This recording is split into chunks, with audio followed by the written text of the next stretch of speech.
ইয়ার হবে কান্দিয়া এই দুনিয়ার লাগিয়া যাইতে হবে ওই কবরে এই দুনিয়া ছাড়িয়া। কিয়ার হবে কান্দিয়া এই দুনিয়ার লাগিয়া যাইতে হবে ওই কবরে এই দুনিয়া ছাড়িয়া। ঠিক কিনা জোরে বলেন? এই দুনিয়াতে কেউ থাকতে পারবে? আরো জোরে বলেন পারবে? দুনিয়াতে কেউ কোনোদিন থেকেছে? ইতিপূর্বে যারা এসেছিল তারা কি থাকতে পেরেছে? এই দুনিয়াতে কেউ কোনোদিন টিকে নাই, টিকবেও না।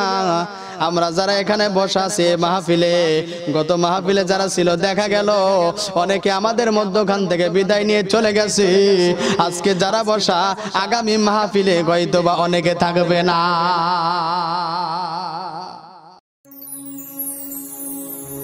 আসসালামু আলাইকুম আল কারীমে স্বাগতম।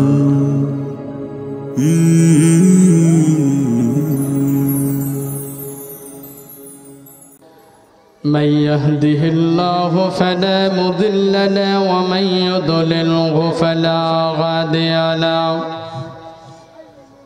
ونشهد أن لا إله إلا الله وحده لا شريك له ونشهد أن سيدنا وسندنا وحبيبنا ومولانا محمدا عبده ورسوله الذي أرسله بالحق بشيرا ونذيرا وداعيا إلى الله بإذنه وسراجا منيرا فقد قال الله تعالى في كلامه المجيد وفرقانه الحميد: أعوذ بالله من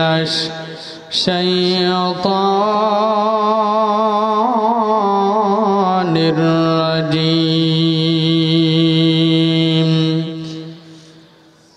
بسم الله الرحمن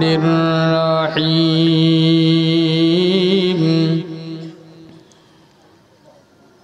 قل إن كنتم تحبون الله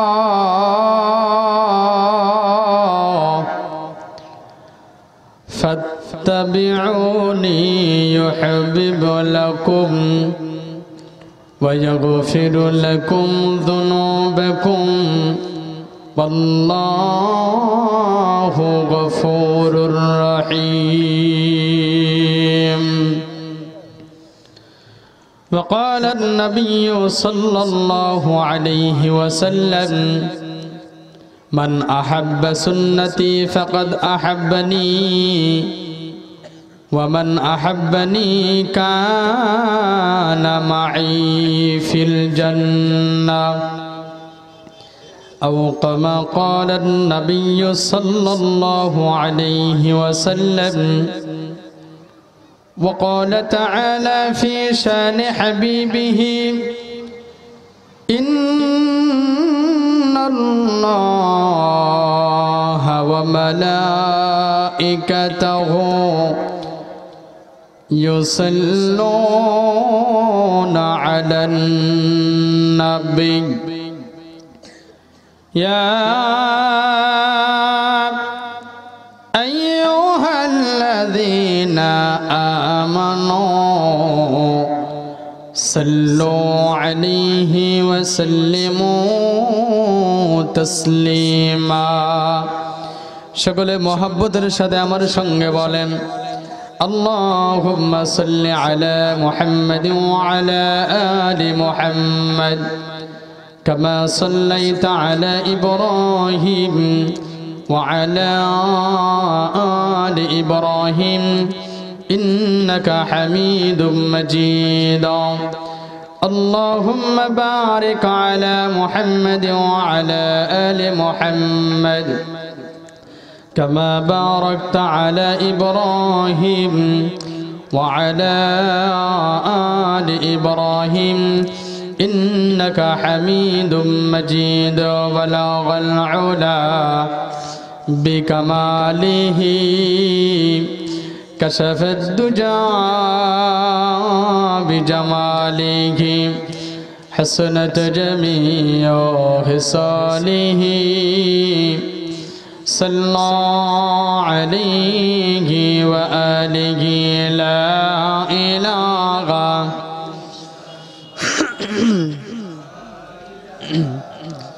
إلا الله لا إله তুমি আসমানে থাকো প্রভু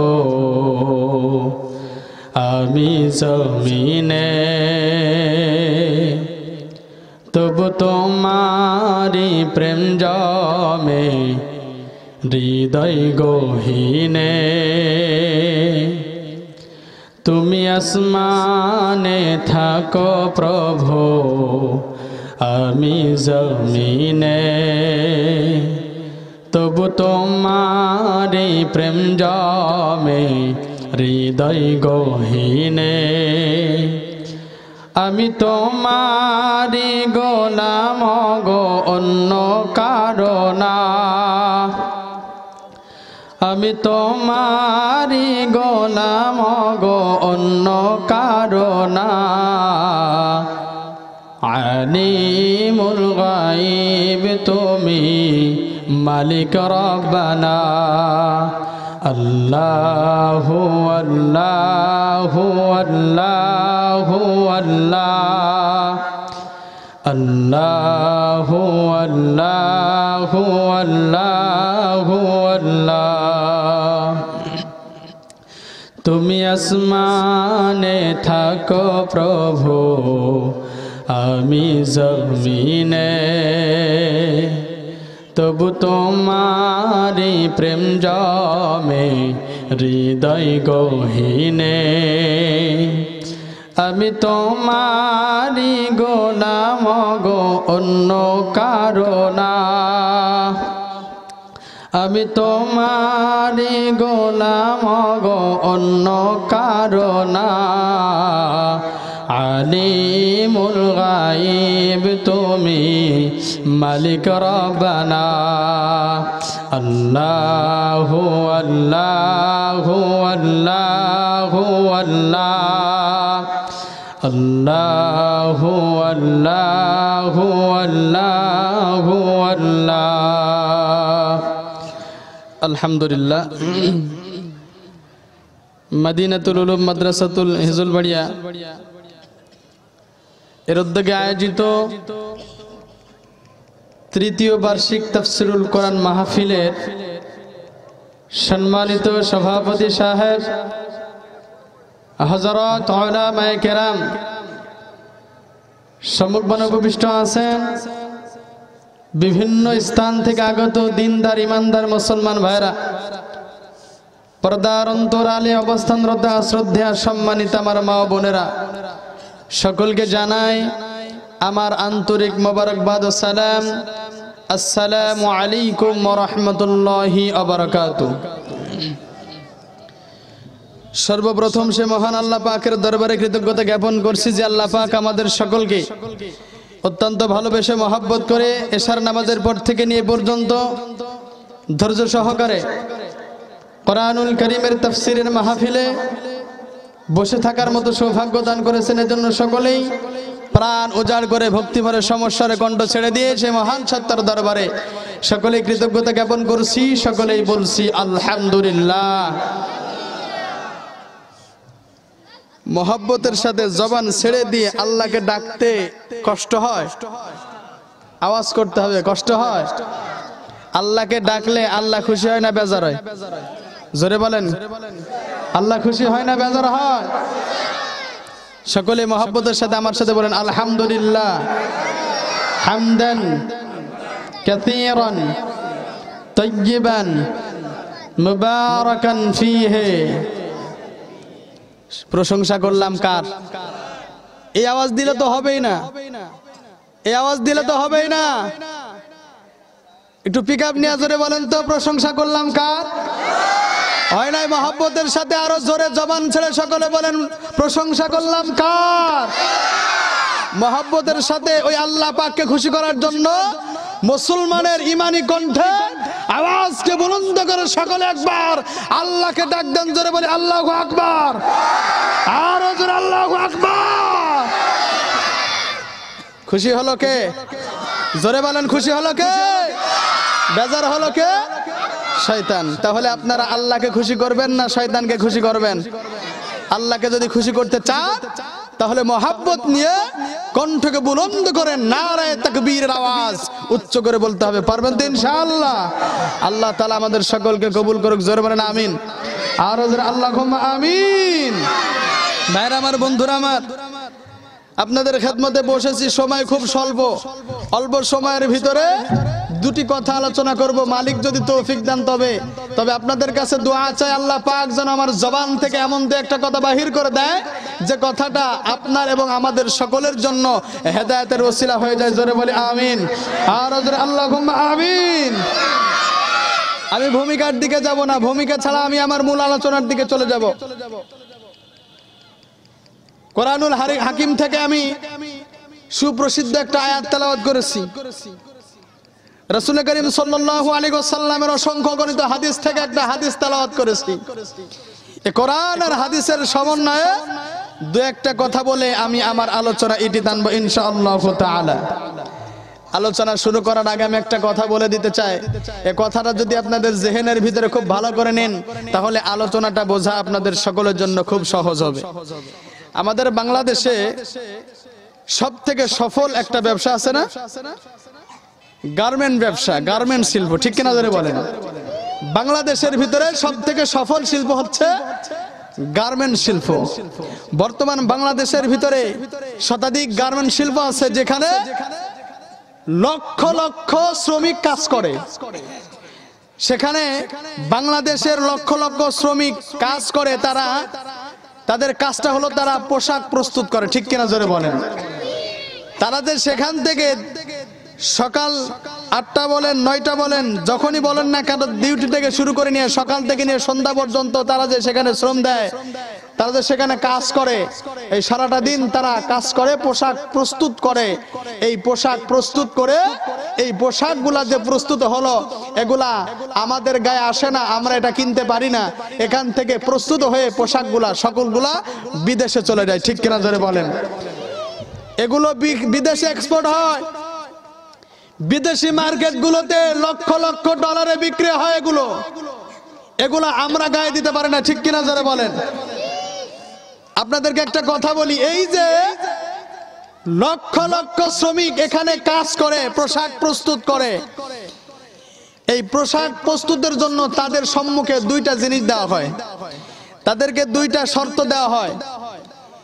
দুইটা শর্ত মোতাবেক অনুসারে যদি তারা পোশাক প্রস্তুত করতে পারে তাহলে তাদের পোশাকটা বিদেশে এক্সপোর্ট হয়। আর যদি শর্তের কোন একটা খেলাপ হয় তাহলে তাদের ওই তৈরিকৃত পোশাকটা এক্সপোর্ট না হয়ে রিজেক্ট মাল হয়ে যায়, ঠিক কিনা ধরে বলেন? এই দুইটা শর্তের ভিতরে যারা পোশাক তৈরি করে এদেরকে দুইটা পেজ দেওয়া হয়, একটা হলো টেকনিক্যাল পেজ আর দ্বিতীয় নাম্বার হলো কন্ডিশন পেজ। এই দুইটা পেজ, যেটা টেকনিক্যাল পেজ, এটাতে দেওয়া আছে যে ব্যক্তি পোশাকটা তৈরি করতেছে এই পোশাকটা কোন সিটের হবে, সিটটা কেমন মানের হবে, সিটটার ওজন কতটুকু হবে, এই সিট দ্বারা যে গেঞ্জিটা যে জামাটা তৈরি করা হবে এটার ওজন কতটুকু হবে, কালার কেমন হবে, কোন সুতা দিয়ে সেলাই করা হবে, কোন জায়গায় কতটুকু সেলাই দেওয়া হবে, কোন জায়গায় কোন ধরনের সুতা দেওয়া হবে, কোন জায়গায় কয়টা পকেট দেওয়া হবে, কোন জায়গায় কেমন ডিজাইন দেওয়া হবে, এই পুরো ডিটেলস বিবরণ ওই টেকনিক্যাল পেজের ভিতরে দেওয়া থাকে, ঠিক কিনা জোরে বলেন? যে পোশাকটা তৈরি করতেছে ওর সম্মুখে এটা দেওয়া হয়। এখন ও এটা দেখে দেখে মিলায়া ও পোশাক প্রস্তুত করে, এটা যদি হুবহু ওর সাথে পোশাকটা মিলিয়ে তৈরি করতে পারে, এর পোশাকটা যদি ওই টেকনিক্যাল পেজের সাথে মিল থাকে, তাহলে এই পোশাকগুলি বান্ডিল করে বিদেশে রপ্তানি হয়। এটা বিদেশে যায়, বড় বড় মার্কেটে বিদেশি মুদ্রাতে বিক্রি হয়। আর যেটা টেকনিক্যাল পেজের শর্তের বাহিরে চলে যায়, সেটাকে আর এক্সপোর্ট করা যায় না, এটাকে রিজেক্ট মাল হিসেবে গণ্য করে এটাকে মার্কেটে না তুলে ফুটপাতে বিক্রি করা হয়। ঠিক কিনা জোরে বলেন? এই কথাটা যদি বুঝে থাকেন, তাহলে আলোচনাটা বোঝা আরো সহজ হবে। এটা প্রস্তুত করার জন্য যদি শর্ত লাগে, শর্তের খেলাফ যদি কোনো কাজ এর তৈরিকারক কারিগর যদি করে, এটাকে তৈরি প্রস্তুত করে, শর্তের খেলাফ হলে যেমন করে বিদেশের মার্কেটে এটা আমদানি হয় না, রফতানি হয় না, বিক্রি হয় না, রিজেক্ট মাল হিসেবে গণ্য হয়, তাহলে যে আল্লাহ পাক মানব নামক যে জাতি তৈরি করে পৃথিবীর জমিনে পাঠিয়েছেন, আচ্ছা বলেন তো এদের জন্য আল্লাহ পাক কি কোনো টেকনিক্যাল পেজ পাঠায় নাই? আল্লাহ পাক অবশ্যই এদের জন্য টেকনিক্যাল পেজ পাঠাইছেন। ও মানব জাতি, তোমরা শুনে রাখো, যেমন করে গার্মেন্টসের কোনো পোশাক টেকনিক্যাল পেজের অনুযায়ী যদি না হয়ে বিদেশে রপ্তানি হয় না, রিজেক্ট মাল গণ্য হিসেবে ফুটপাতে বিক্রি করা হয়, তো অনুরূপ আল্লাহ পাক এই মানব জাতির জন্য টেকনিক্যাল পেজ হিসাবে আল্লাহ পাক তাদের জন্য পাঠিয়ে দিয়েছেন আল কোরআন। জোরে বলে সুবহানাল্লাহ। এই কোরআন অনুযায়ী যদি তুমি তোমার জীবনকে পরিচালনা করো, প্রত্যেকটা মানুষ যদি তার জীবনকে পরিচালনা করে, আল্লাহ পাকের কাছে সম্মাননা পাবে, দাম পাবে, মূল্য পাবে, মালিকের কাছে জান্নাত নামক ঘর পাবে। ঠিক কিনা জোরে বলেন? আর যদি কোরআন নামক টেকনিক্যাল পেজের অনুসরণ না করে ইচ্ছা অনুযায়ী জীবন পরিচালনা করে, আল্লাহ পাকের কাছে কোনো মূল্য নাই, রিজেক্ট মাল হিসেবে গণ্য হয়ে জাহান্নামের তলদেশে যেতে হবে। ঠিক কিনা জোরে বলেন? আরো জোরে বলে কথা, ঠিক কিনা? আল্লাহ রাব্বুল আলামিন কোরআনুল কারীমের ভিতরে যে আয়াতটা বলেছেন, আমি তার দিকে নিয়ে যাইতেছি, এবার শুনেন। আল্লাহ তাআলা কোরআনের ভিতরে যে কথাটা বলতেছেন, কুল ইন কুনতুম তুহিব্বুনাল্লাহ, আল্লাহ তাআলা তিনার নবীকে ডেকে ডেকে বলতেছেন, হাবিব গো, আপনি বলে দিন দুনিয়ার জমিনের মানুষকে, কুল ইন কুনতুম তুহিব্বুনাল্লাহ ফাত্তাবিউনি ইউহিব্বুকুমুল্লাহ ওয়া ইয়াগফির লাকুম যুনুবাকুম ওয়াল্লাহু গফুরুর রহিম। আল্লাহ তাআলা ডেকে বলতেছে, হে নবী, আপনি মানুষদেরকে বলে দেন, তোমরা যদি আমি নবীকে ভালোবাসতে চাও, তোমরা যদি আমি নবী মুহাব্বতকে পেতে চাও, আল্লাহ তাআলা মানব জাতির উদ্দেশ্যে নবীর মাধ্যমে যে কথাটা জানিয়ে দিলেন, হে নবী, আপনি মানুষকে বলে দেন, আল্লাহকে যদি কেউ পেতে চায়, তাহলে সে যেন আল্লাহর নবীকে ভালোবাসে। জোরে বলি কথা, ঠিক কিনা? আল্লাহর নবী বলে দিয়েছেন, যদি আমাকে পেতে চাও, আল্লাহকে পেতে চাও, তাহলে আমি নবীকে ভালোবাসো। যে নাকি আমি নবীকে ভালোবাসলো, সে আল্লাহ তাআলাকে ভালোবাসলো। আর যে নাকি আল্লাহ তাআলাকে ভালোবাসলো, তো আল্লাহ পাক ইয়াগফিরু লাকুম যুনুবাকুম ওয়াল্লাহু গফুরুর রহিম। তো আল্লাহ রাব্বুল আলামিন ওই বান্দার তামাম জিন্দেগীর গুনাহ খাতা মাফ করে দেবে। জোরে বলে সুবহানাল্লাহ। আল্লাহর নবীর হাদিস মোবারক থেকে যে কথাটা পাওয়া যায়, আল্লাহ নবী বলেন, মান হাব্বা সুন্নতি ফাকাদ হাব্বানি ওয়া মান হাব্বানি কানা মাই ফিল জান্নাহ।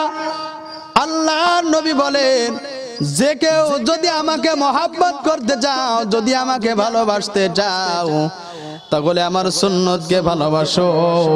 যে নাকি আমার সুন্নতকে ভালোবাসলো, সে আমি নবীকে মহব্বত করলো। জোরে বলে সুবহানাল্লাহ।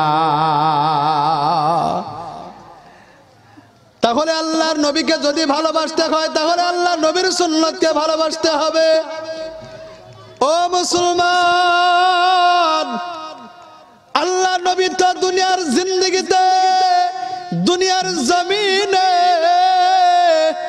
আল্লাহ পাক যতগুলা মানুষ পাঠিয়েছেন, এই দুনিয়ার জমিনে থেকে আল্লাহর নবীকে যদি ভালোবাসতে চাও, আল্লাহর নবীর সুন্নতকে তোমার জিন্দেগির ভিতরে ঢুকায়া নাও। আল্লাহর নবীর সুন্নতকে যদি ভালোবাসতে পারো, আল্লাহর নবীকে ভালোবাসা হবে। জোরে বলি ঠিক কিনা? আল্লাহর নবীর সুন্নতের মুহাব্বত আমাদের ভিতরে থাকা লাগবে। আল্লাহ নবী বিদায় হজের ভাষণের সময় যতগুলা সাহাবে কেরাম ছিল তাদেরকে নবী বলে গিয়েছেন, তারাকতু ফিকুম আমরাইন। ও সাহাবে কেরাম, আমি আল্লাহ নবী আজকে তোমাদের ভিতরে দুইটা জিনিস আমি আল্লাহর নবী তোমাদের ভিতরে রেখে গেলাম। একটা হলো কিতাবুল্লাহ, আর 2 নাম্বার হলো সুন্নাতে রাসূলুল্লাহ। আল্লাহু আকবার, জোরে বলেন। আরে হয় না মিয়া? জোরে মহব্বত নিয়ে জোরে বলি আল্লাহু আকবার। আল্লাহ নবী বলে গেলেন, আমি তোমাদের ভিতরে দুইটা সম্পদ রেখে গেলাম, কিতাবুল্লাহ ওয়া সুন্নাতে রাসূলুল্লাহ। এই দুইটা যদি তোমরা আঁকড়ে ধরে রাখতে পারো তাহলে তোমরা গোমরাহ হবে না। আর এই দুইটার ভিতরে যদি কোনো একটা ছেড়ে দাও, তোমরা পথভ্রষ্ট হয়ে যাবে, তোমাদেরকে বাঁচানোর মতো কেউ থাকবে না। তাহলে আল্লাহ পাক আমাদের জন্য টেকনিক্যাল পেজ হিসেবে যেটা দিয়ে গেলেন সেটা কি কিতাবুল্লাহ, সুন্নতে রাসূলুল্লাহ। এই দুইটা অনুযায়ী যদি আমরা আমাদের জীবন পরিচালনা করি তাহলে আল্লাহ পাকের কাছে মূল্য পাওয়া যাবে। ঠিক কিনা জোরে বলেন? আল্লাহ পাক কোরআনের ভিতরে, হাদিসের ভিতরে বিধান যেভাবে বলেছেন আমাদেরকে সেভাবেই মেনে নিতে হবে। আমি যদি মাতুব্বারি করে উল্টাপাল্টা কিছু করি, এটা কি আল্লাহ পাকের কাছে গ্রহণযোগ্য হবে? জোরে বলেন, গ্রহণযোগ্য হবে? যেমনকারী আপনাদের সম্মুখে একটা উদাহরণের আগেই দিয়েছি, গার্মেন্টসের পোশাক তৈরির জন্য যে টেকনিক্যাল পেজ দেওয়া হয় ওটাকে ফলো করে পোশাক তৈরি করতে হয়, এর খেলাফ হলে এটা রিজেক্ট মাল হিসেবে গণ্য হয়। ঠিক কিনা জোরে বলে? এটার সাধারণ নমুনা হিসেবে আপনাদেরকে বলি যে দেখা যায় সচরাচর আমাদের এলাকার ভিতরে যুবকদের ভিতরে যে পোশাকের অবস্থা দেখা যায়, আমি সেদিনকে দেখলাম কোথায় জানো, আমার সঠিক মনে আসতেছে না, এক যুবক একটা প্যান্ট পরেছে হাঁটুর কাছে ছেঁড়া, এখানে একটু ছেঁড়া এখানে একটু ছেঁড়া। আমি সাহস পাচ্ছিলাম না ওকে জিজ্ঞেস করতে, ভাই সমস্যাটা কি? আপনার প্যান্টের হাঁটুর কাছে ছিঁড়ে গেল কিভাবে? এখানে আর এখানে ছিঁড়া। ছিঁড়া কেন? আরে পায়ের এই নলার কাছে দুই জায়গায় ছিঁড়া। আমি ওনাকে জিজ্ঞেস করতে ভয় পেলাম, নতুন মানুষ যদি উল্টাপাল্টা কিছু মন্তব্য করে দেয়। আমি পরবর্তীতে একজনকে জিজ্ঞেস করলাম, ভাই ওই যে প্যান্ট একটা দেখলাম একজনের পরনে, এই হাঁটুর কাছে এখানে আর এখানে ছেঁড়া, সমস্যাটা কি? বলে ভাই ওটা ছেঁড়া না, ওটা হলো এই যুগের একটা মডেল। এটা কি? এই যুগের একটা মডেল, ওটা হলো একটা স্টাইল। ওমার সেদিন আবার আর একটা বিষয় দেখলাম, এক যুবক প্যান্ট পরেছে, এলাকার ভিতরে যার সুনাম খ্যাতি অনেক, যার বাবার নাম শুনলে সকলে শ্রদ্ধা নেয়, এমন একজন যুবক আমার সম্মুখে আসলো। আমি দেখলাম যুবকটা কি, এর আগে তো দেখলাম হাঁটুতে ছেঁড়া, আবার দেখতেছি এর এই রান আছে, রানের এখানে একটা জানালা তৈরি করা আর এখানে একটা জানালা তৈরি করা, পিছনে একটা সম্মুখে একটা, দুইটা জানালা। আমি ভাবলাম মনে মনে এটা আবার কি? আমি তো এতদিন হাঁটুর কাছে ছেড়ে দেখেছিলাম, এখন দেখতে রানের কাছে জানালা। বলে হুজুর এটা বুঝবেন না কি? বলে এটা হচ্ছে নিউ স্টাইল। এটা কি? এটা হচ্ছে নিউ স্টাইল। আমা মাঝে মাঝে সেদিনকে আরো এক জায়গায় দেখলাম প্যান্ট পরে বসলে যেমন নাকি ভাঁজ হয়, ভাঁজ হয় না প্যান্টের এখানে, ভাঁজ হয় না? এখন কোম্পানি এটা আগে থেকে ভাঁজ তৈরি করে দিয়েছে, বসা লাগবে না, প্যান্ট পরে দাঁড়িয়ে থাকলেই তোমার হাঁটুর ওখানে যে বসার কারণে ভাঁজ হয়, ওই ভাঁজটা কোম্পানি সহযোগিতা করে তোমাকে আগেই করে দিয়েছে। ঠিক কিনা ধরে বলে? ওটাতে গেল। আরো এক যুবকের এক করুণ অবস্থা দেখলাম, মনে হচ্ছে যুবকের প্যান্টের দিকে তাকিয়ে তার এলাকার কোন লোকজন তার দুই পায়ে রশি দিয়ে বেঁধে পিচ ঢালা রাস্তার উপরে উপর করে শোয়ানোর পরে স্যাঁচলাইতে লয়ে গেছে, আর পিচের আঘাতে ঘর্ষণে তার প্যান্টের ছাল বাকল সব পিছন দিয়ে উঠে গেছে। ঠিক কিনা জোরে বলেন, এই ঠিক কিনা জোরে বলেন, আছে না নাই? এগুলা হচ্ছে নিউ স্টাইল। এগুলা কি? এগুলা হচ্ছে নিউ স্টাইল। আরো একটা প্যান্টে দেখলাম পকেট, তো আমাদের প্যান্টে সব সোজা থাকে, ঠিক কিনা জোরে বলেন? এ কথা বলতেছেন না কেন? প্যান্টের পকেট সোজা থাকে না, ওখানে আবার দেখলাম প্যান্টের পকেট উল্টা।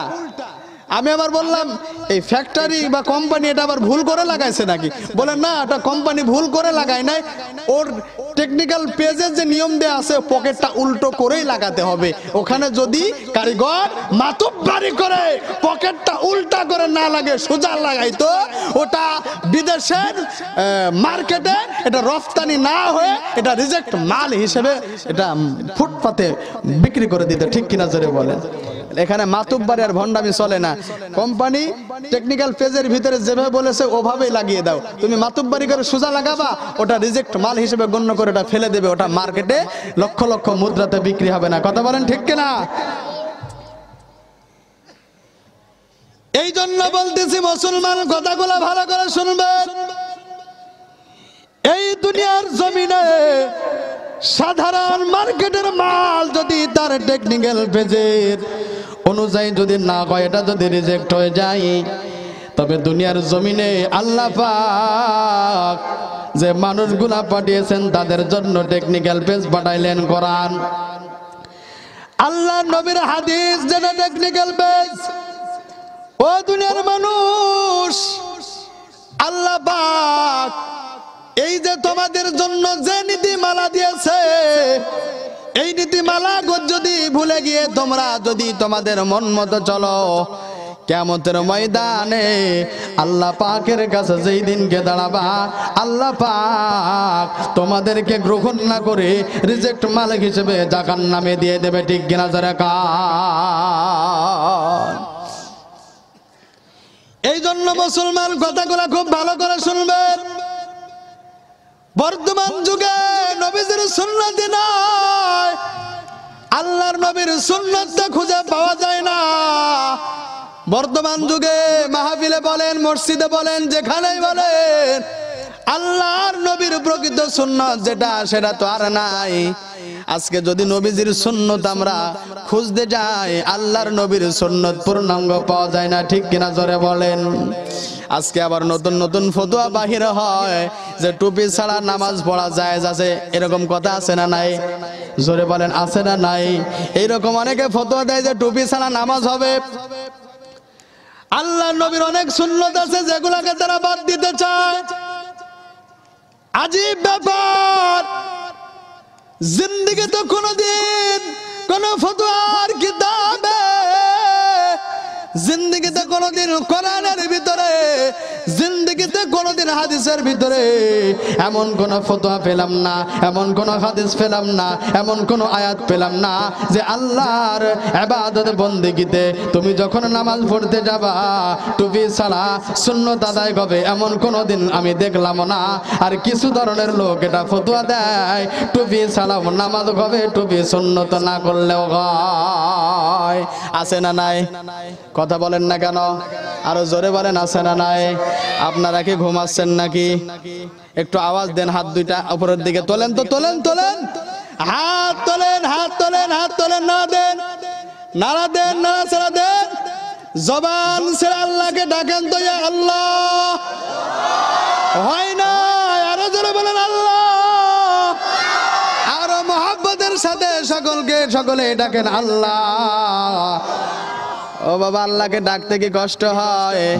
আরো মহব্বতের সাথে আরো একবার ডাক দেন আল্লাহ। হাত নামান। ঘুম ভাঙাই দিলাম, কি করলাম? অনেকে দেখলাম যে বসে বসে হয়তোবা ঘুমের একটু ভাব লাগতেছে, তাই একটু এরকম করে দিলাম আর কি। আর হবে কান্দিয়া এই দুনিয়ার লাগিয়া, যাইতে হবে ওই কবরে এই দুনিয়া ছাড়িয়া। কি আর হবে কান্দিয়া এই দুনিয়ার লাগিয়া, যাইতে হবে ওই কবরে এই দুনিয়া ছাড়িয়া। ঠিক কিনা জোরে বলে? এই দুনিয়াতে কেউ থাকতে পারবে? আরো জোরে বলেন, পারবে? দুনিয়াতে কেউ কোনোদিন থেকেছে? ইতিপূর্বে যারা এসেছিল তারা কি থাকতে পেরেছে? এই দুনিয়াতে কেউ কোনোদিন টিকে নাই, টিকবেও না। আমরা যারা এখানে বসা আছি মাহফিলে, গত মাহফিলে যারা ছিল দেখা গেল অনেকে আমাদের মধ্যখান থেকে বিদায় নিয়ে চলে গেছে। আজকে যারা বসা আগামী মাহফিলে হয়তোবা অনেকে থাকবে না। এই জন্য বলতেছি মুসলমান কথাগুলো খুব ভালো করে শুনবেন, আমলের নিয়তে শুনবেন। আল্লাহর হাবিব আল্লাহ তাআলা আল্লাহর হাবিবকে লকব দিয়েছেন হাবিবুল্লাহ।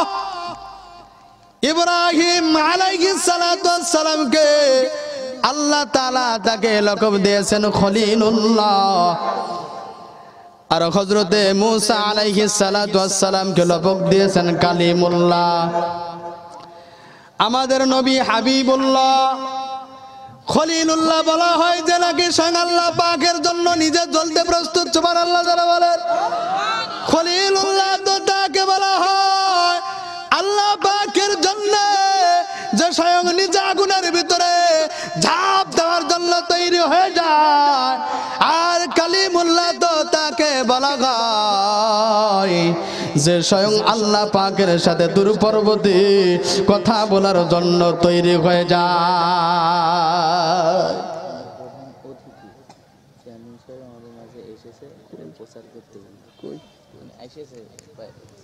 আলহামদুলিল্লাহ, আরো একটা সুসংবাদ। ইতিমধ্যে আমাদের আজকের মাহফিলের প্রধান অতিথি, প্রধান মেহমান জনাব গোলাম ফারুক সাহেব, সাহারবাটি ইউনিয়ন পরিষদের চেয়ারম্যান, সুযোগ্য চেয়ারম্যান, উনি আমাদের মধ্যে ইতিমধ্যে উপস্থিত হয়ে গেছেন। উনি হয়তোবা কিছুক্ষণের ভিতরে আমাদের স্টেজে চলে আসবেন। তো যাই হোক বন্ধুরা আমার, যে কথা বলতেছিলাম যে আমাদের নবী কি হাবিবুল্লাহ, আমাদের নবী কি হাবিবুল্লাহ। মূসা আলাইহিস সালাতু ওয়াস সালাম কালিমুল্লাহ, আর ইব্রাহিম খলিলুল্লাহ। কালিমুল্লাহ বলা হয় যে আল্লাহর সাথে তুর পাহাড়ে কথা বলার জন্য বারবার যেতে প্রস্তুত। খলিলুল্লাহ তো তাকে বলা হয় আল্লাহ পাকের জন্য যে বারবার মালিকের খুশির জন্য আগুনে ঝাঁপ দিতে প্রস্তুত হয়ে যায়। ঠিক কিনা যারা বলে? আর হাবিবুল্লাহ তো তাকে বলা হয় স্বয়ং আল্লাহ পাক যাকে মহব্বত করে, যাকে ভালোবেসে দুনিয়ার জমিন থেকে আরশে আজিম পর্যন্ত টেনে নিয়ে আল্লাহ পাক আরশে আজিমে বসিয়ে সম্মুখে যার সাথে কথা বলতে পাগল পারা হয়ে যায়, তাকে জোরে বলে সুবহানাল্লাহ। আরো জোরে বলে সুবহানাল্লাহ। তাহলে আমাদের নবী তো হাবিবুল্লাহ। হযরতে মূসা আলাইহিস সালাতু ওয়াস সালাম ছিলেন তিনি কালিমুল্লাহ। মূসা আলাইহিস সালাতু ওয়াস সালাম তিনার সুন্নতকে অনুকরণ করার কারণে আল্লাহ রাব্বুল আলামিন তিনার উম্মতদেরকে হেদায়েত দিয়েছিলেন। জোরে বলে সুবহানাল্লাহ। আল্লাহ পাক হযরতে মূসা তাকে দাওয়াতের জন্য পাঠিয়ে দিলেন ফেরাউনের কাছে, চলে যাও। আল্লাহর অর্ডার পাওয়ার পরে হযরতে মূসা ফেরাউনের দরবারে চলে গেল কালিমার দাওয়াত নিয়ে। ফেরাউনকে কালিমার দাওয়াত দিয়েছে। ফেরাউনকে ডেকে বলতেছে, ফেরাউন তুমি জবান খুলে পড়ে নাও লা ইলাহা ইল্লাল্লাহু মূসা কালিমুল্লাহ। হযরতে মূসা আলাইহিস সালাম ফেরাউনের দরবারে কালিমার দাওয়াত দিয়ে চলে গেছে। মূসা আলাইহিস সালাম কালিমার দাওয়াত যখন ফেরাউনের কাছে দিয়ে দিয়েছে, তখন ফেরাউন ডেকে বলতেছে, মূসা তুমি যে আমার কাছে দিনের দাওয়াত নিয়ে এসেছো, তুমি যে মালিকের দাওয়াত নিয়ে এসেছো, তুমি যে আল্লাহর নবী, তার প্রমাণ আর তার দলিল আমাকে দেখাও। আল্লাহর নবী মূসাকে বলতেছে, মূসা তোমার নবুয়তের দলিল দেখাও। আল্লাহ নবী মুসাকে আল্লাহ রাব্বুল আলামিন যেই মুজিজা দান করেছিলেন তার ভিতরে আল্লাহর তাআলা আল্লাহর নবীকে যেটা দিয়েছিলেন সেটা হলো একটা লাঠি। আল্লাহ পাক হযরতে মুসা আলাইহিস সালাতু ওয়াস সালামকে ডেকে বললেন, মুসা রে তুমি তোমার ওনার সম্মুখে ছেড়ে দাও।